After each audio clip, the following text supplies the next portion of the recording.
Hello and welcome to the third episode of Life Around the World podcast. I'm your host, Katerina. I hope you have enjoyed the first two episodes. And today we have a new guest here. He's also my classmate from the MBA.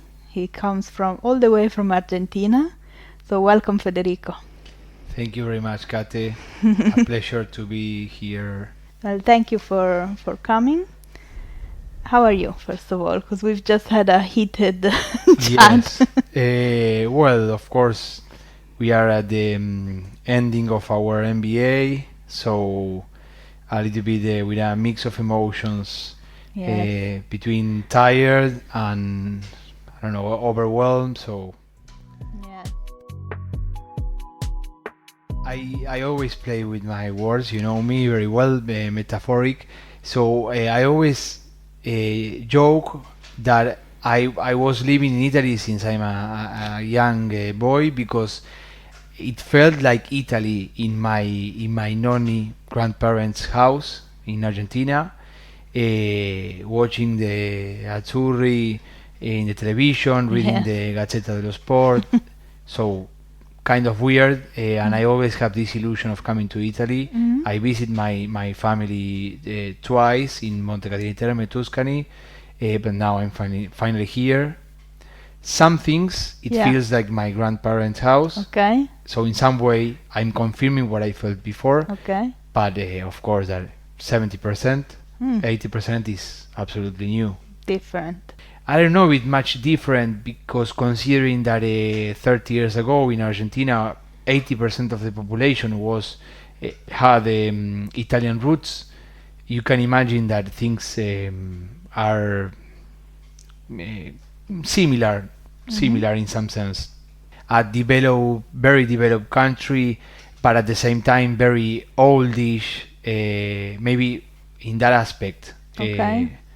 I was Yeah. living in Australia, New Zealand before a couple of years Mhm. ago, so now I'm in a much bigger economy, Mhm. but that struggles much more in some senses. So Yes. in that sense, maybe Okay. And going back to Argentina, you live in Buenos Aires. exactly. Is it a big city? It's a tremendous big city. Okay. Of course, that the same as you, we are always dealing with the multicultural conversation. So maybe if I'm talking with someone from Lagos, Nigeria, I won't say it's a annoying Mhm. big city, but it is. Okay. You struggle a lot. I Mhm. like calling it. I'm not original Mhm. in that sense, but I like calling it the concrete jungle, as Bob Marley Okay. Yes. explained. Okay. So you can be really, really well, Mhm. but you have to plan and take the correct decisions because if not, you can be really, really lost. Is it a big portion of Argentinians that live in Buenos Aires? Like the Yes, majority of the population lives there? actually, this is impressing. Argentina is the seventh biggest country in the world, and half of the population is living in Buenos Aires. Okay. In Wow. in the Buenos Aires and the big Buenos Aires. I am from the city of Buenos Yeah, of Aires. course. Yes. That is still a lot of people. Mhm. It's even a bigger mess. But when we talk about Buenos Aires as half of the population living there, I'm talking about The whole exactly. metropolitan area, as we Exactly. say here. Yes. Okay. In terms of, so you said 30 years ago, 80% who were sort of Italian, well, had Italian roots. Has it changed now, and in which way? Like, Well, it changed because of course, that Argentina, maybe anyone can know that it's always in a crisis. Of course, it's not interesting anymore for Europeans to go there, from North Americans to go there. So we started having developing people that were already grown in Buenos Aires or in Argentina, or having a mixture of other citizenships. yeah. Does everybody in Argentina dance tango? No, actually, that's a very, very good question. because I'm always being asked for about Maradona, Uh-huh. now Messi, Uh-huh. and Tango. Okay. And Well, I'm not a football fan, so I wouldn't have okay, thought of that. okay. So Tango is beautiful, but it's something that if you go to Buenos Aires right now is, I might say, almost 100% touristic. Not 100 because I'm gonna be disrespectful with professors and people that still, but 80%. That's sad to hear for someone like me who enjoys dancing. Of course, it's very sad, and also for me because I enjoy a lot heritage, and I have the pleasure that I can remember being with my Argentinian Argentinian abuelo, grandfather, that he was 100% Argentinian with Italian heritage, but that's another story. And he loved tango, and we in his last years, when he was already too old, one of my passions was being beside him and put just two or three tangos and listen it with him. And I remember one specific tango that made him cry because he felt very emotionally about that tango. Well, can you share it? What was the name of the Yes, song? it's Noche de No, Reyes. Noche de Red. So actually the tango is it was quite bizarre because he was a very simple guy, never in a trouble, but the tango talks about a man actually that killed his wife, and because then he regretted because he was going to jail and because he loved her.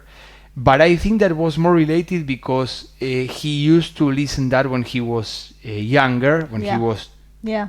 15 years old, so he was more moved about that fact. But it's always funny when when I mention this and people ask me, and what was that tango about? So kind of suspicious. In Argentina, there's a there's a lot of beautiful area, but is it where there's it goes very close to the South Pole, right? Yes. What's it called? Patagonia, right? Patagonia, yes. Patagonia, it's actually similar to Switzerland landscapes, to the south of New Zealand. So lakes, beautiful beautiful mountains. We have the second highest mountain in the world, that is Aconcagua. That is not 100% in Patagonia, it's more to the north, but it's part of the same chain of mountains, and it's beautiful. And we have the most far away part of the continents in the world, that is called Ushuaia. It's a city that they call it the end of the world. We even have a vineyard that is called the end of the world. That is, I think it's the vineyard that is the most southest vineyard in the world. So have you been around there? Or? I've been around there. I never been to the southest point. Of course, it's international prices. So when I'm always living in Argentina, I did travel a lot through Argentina, but that point is always like, oh, I want to go there, and then you check, and it's too expensive. So I still own myself to go there. But I've been to Patagonia, to the heart of Patagonia, where beautiful mountains, lakes are, beautiful snow in winter. Summer, it's really nice because it's 35 or more degrees, and you can still jump into the almost frozen waters and have a good time. So yes, it's beautiful. It must be gorgeous, yes. And another thing that people, I think, ask you about all the time or talk to you about is Che Guevara. Of course. Of course. So just earlier you told me somebody said you are like Che Guevara. Right? Yeah, sometimes because I have this style of humbly confront situations. That sometimes it's a problem because I struggle a lot to I don't know to what, but I struggle a lot. And how is Che Guevara seen in Argentina? Because is it divisive? Is he considered a hero or what? Well, that's a really good question, and it's very hard to answer because I like nice answers. So Basically, you can find any kind of Yeah. answers. What we have in Argentina, especially talking about Buenos Aires, and I like to say this because sometimes people from other cities from Argentina are much more connected with nature and with much more interesting things. But those who are living in Buenos Aires are much more in the discussions and societies and all that. And the thing we have, the particularity, and sometimes the problem we have is that you're Italian. So imagine a city where people from Veneto and people from Napoli are living all together. Who's right, who's wrong? Neither of them, and both of them, in some sense, depending on what do they are saying, of course. So I invite you to go to Buenos Aires and stop people in the street, and maybe I think that maybe you will find less people talking bad about him Okay. because he's still that proud. I mean, Yeah. luckily we had a lot of Argentinians in the history that were very successful in lots of different areas, and we try to be proud of it.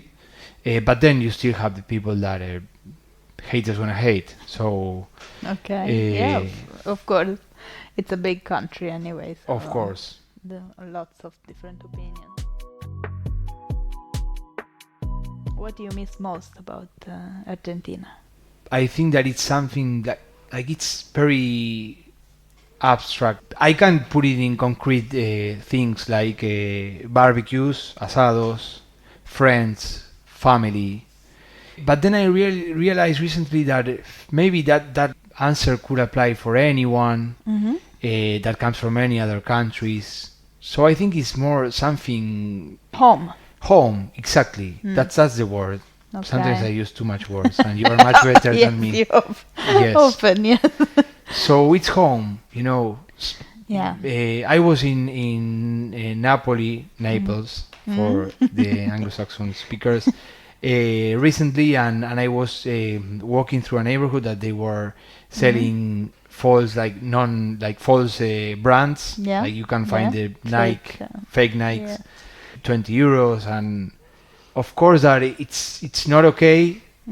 But I was smiling at the same time because it reminds me to my place. Yeah.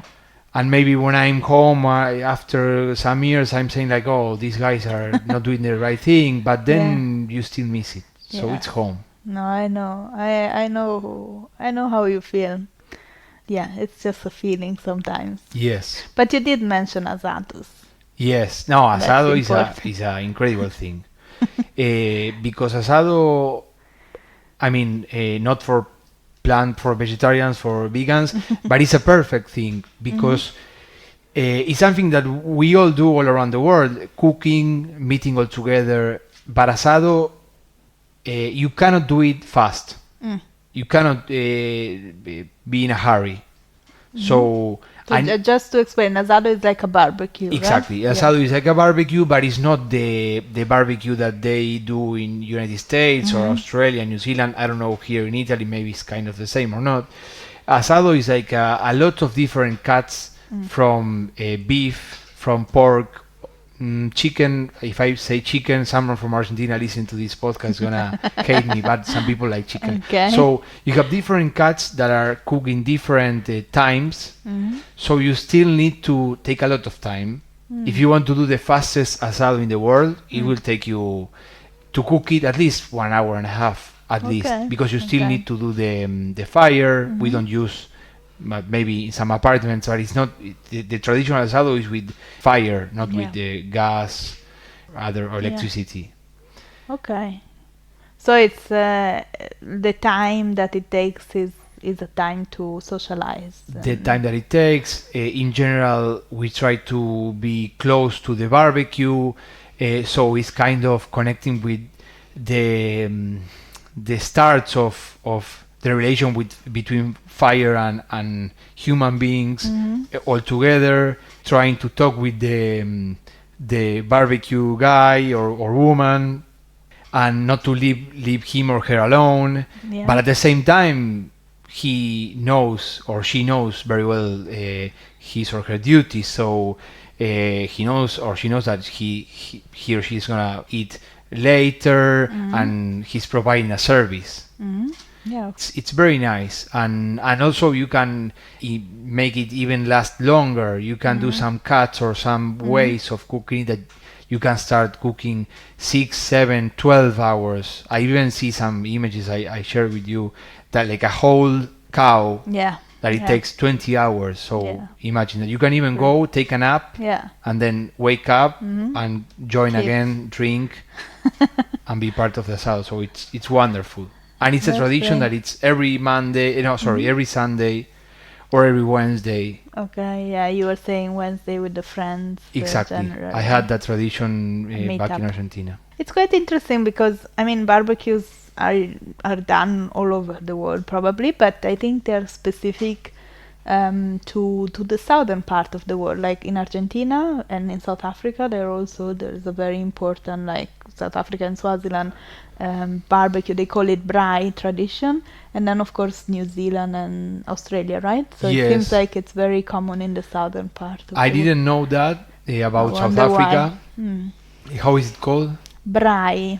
Braai, but it's an English word. Sorry. No, I think I don't know if it's Afrikaans, so the Okay. kind of Dutch language, or if it's a local. I don't know, but they Okay. call it braai.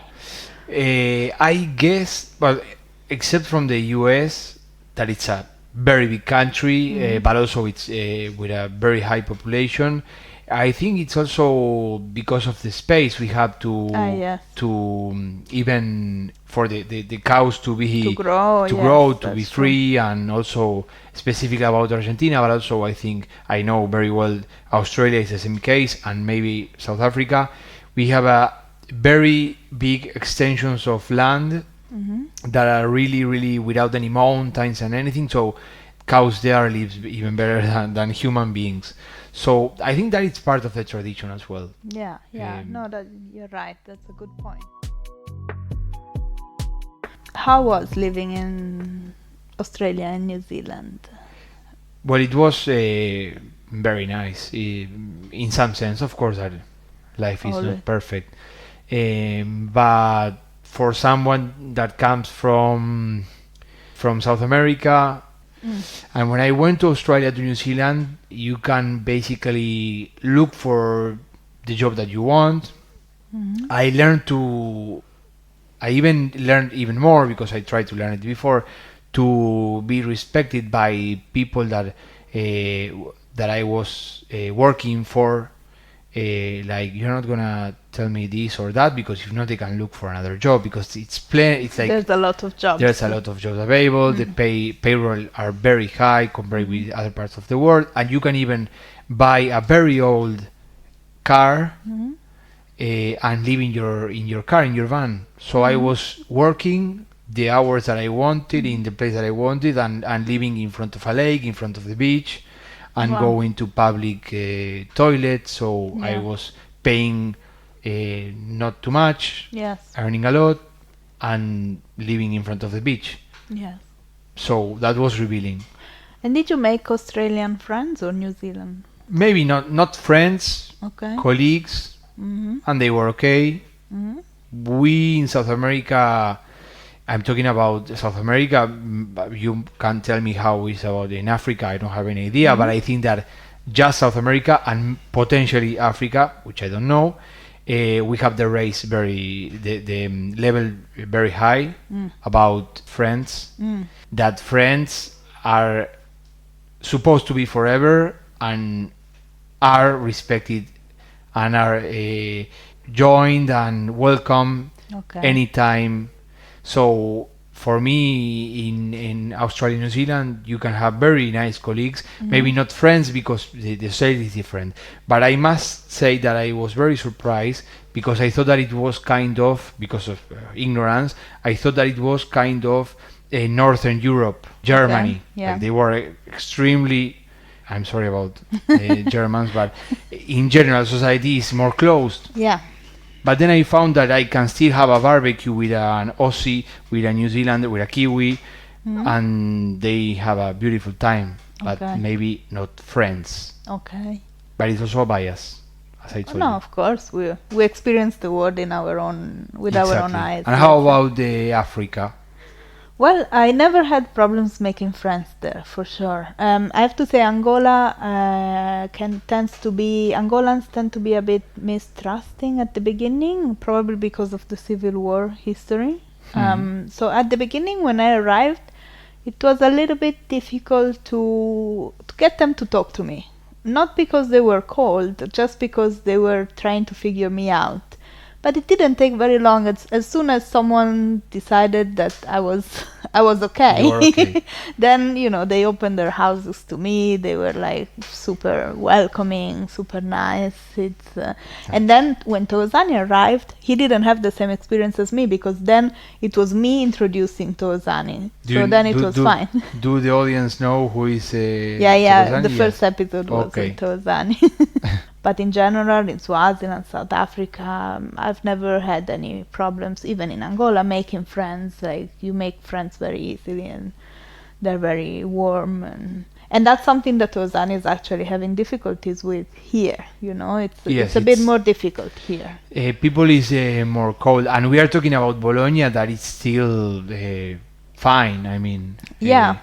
Well, I actually find some difference even between South America. I think that people from the north of South America, or even Central America, are even more open than, specifically talking about the Argentinians from Buenos Aires. Yeah.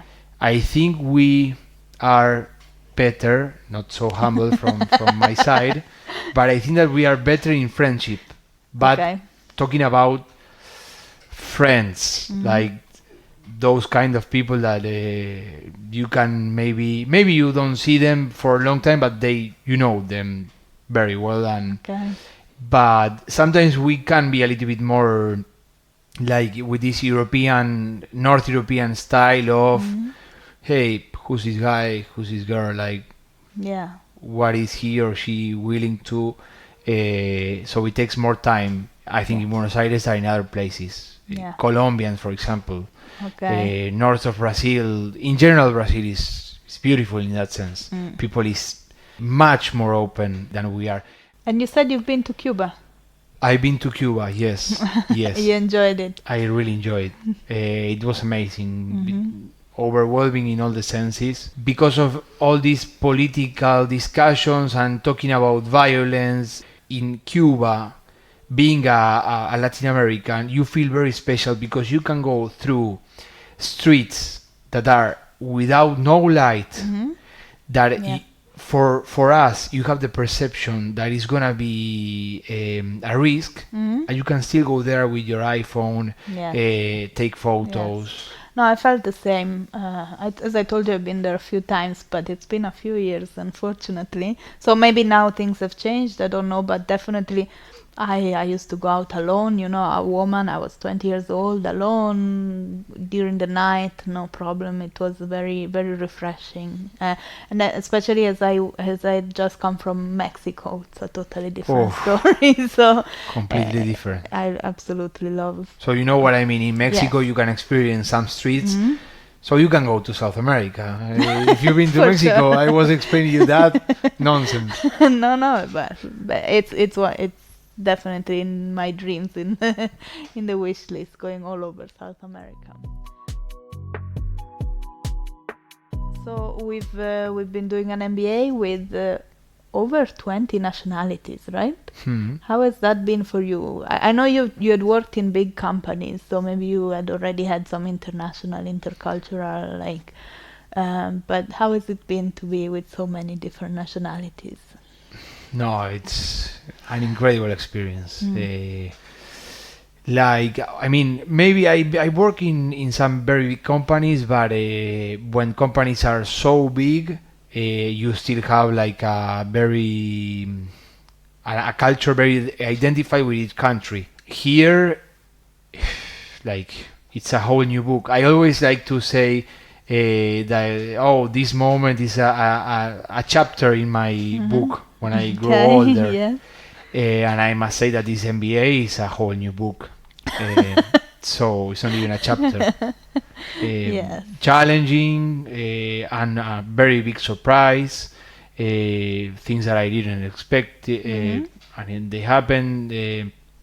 well, nice moments, tough moments, discussions with people. It's already eyes opening that you need to think. You need to take one more step on the design of your thinking regarding our lessons, because you are always used to think like, or maybe he or she had a different experience, different parents, different neighborhood, and now you have to add maybe in his or her country is completely different. So it's another filter Yeah. you need to build.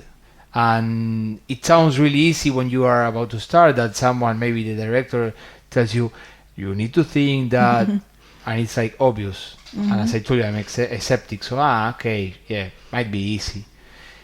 But then when in every lesson, in every hour, you need to put that filter, you say, Yes. okay, no, this is a big thing. Yes, for sure.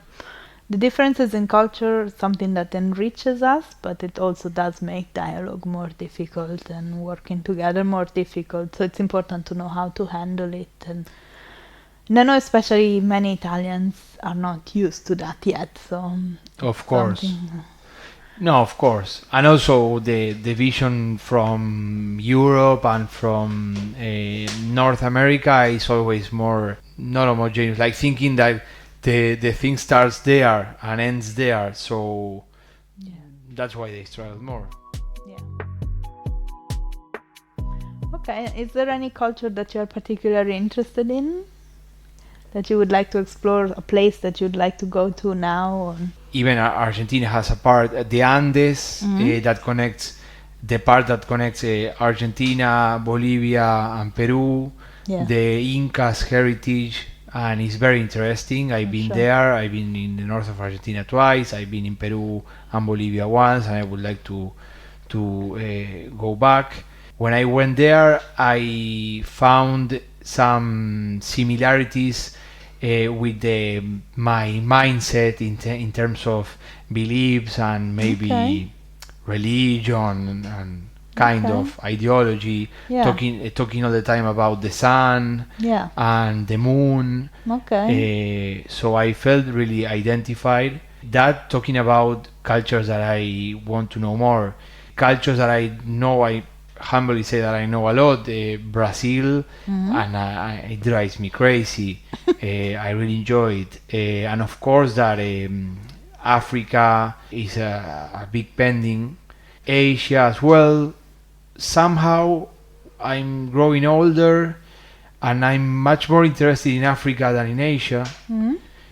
I don't know why, but maybe, as I told you, I'm growing older, and I say like, no, this is. I mean, I still want to learn about Asian culture, but it's much more difficult like, to understand it. So it's a completely different story. So I had to just concentrate my energy on respecting it Yeah, and accepting it okay. in some sense.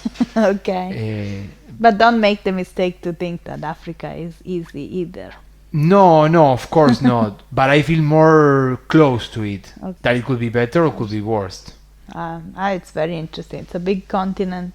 Definitely, I told you, I encourage you to go for sure. Okay, and it might be very diverse from north sure. to south. For sure. But Sure. how do you start with Africa? If I tell you, Kate, I want to go to Africa, 15 days to have a good sensation and to have a fast course about Africa, what would you say? I don't know, it's impossible. It's Africa is impossible. so big. It really depends what you want. Yes, I mean, honestly, if you really want to get into the depths of Africa, like in terms of how difficult life is, I don't know all of Africa, of course, I know only a few countries, but Angola is a great example. And Angola is such a big country. I think there's at least 50 populations, 50 tribes living within Angola. So if you really, I know there's other African countries that are like this, but from my experience, you go there, you just travel a little bit off the beaten track, and you see incredible things. And you see Wow. things that you didn't even know existed. One time I was going to a community for work, It was a rural community, right? So of course, a rural village. But all of a sudden, we were going with the car very slowly. We see these people walking with arches and bows and arrows. Wow. Bows and arrows.